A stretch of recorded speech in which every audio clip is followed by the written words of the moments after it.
Hola, soy Cecilia Magaña, escritora y maestra de creación literaria y de personajes. Con mi primer libro de cuentos recibí el Premio Nacional Gilberto Owen y con mi primera novela el Premio Bellas Artes. Soy cofundadora de Atípica, una editorial independiente dedicada a publicar cuentos y novelas.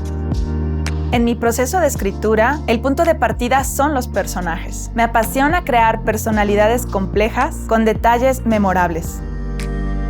Para lograr mejores protagonistas, personajes secundarios, antagonistas y fieles acompañantes, parto de mis estudios en psicología. Esto me ayuda a ponerme en el lugar del otro y narrar ficciones ajenas a la mía.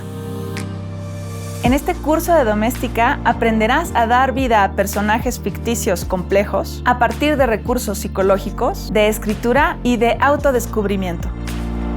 Como proyecto final, crearás un perfil de personaje, además de una sinopsis de tu historia, para desarrollarla después en el formato y medio que prefieras.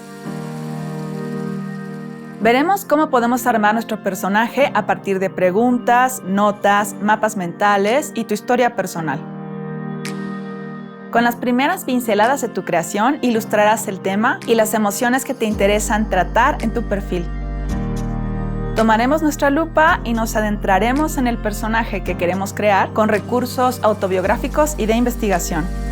Definiremos su apariencia, lenguaje, entorno y conducta y descubriremos qué lo motiva, qué lo conforma y qué lo desvela. Después, acercaremos el diván y exploraremos sus relaciones con otros habitantes de la historia o con algún objeto. Completaremos el perfil de tu personaje, elaborando su destino y la sinopsis de tu historia.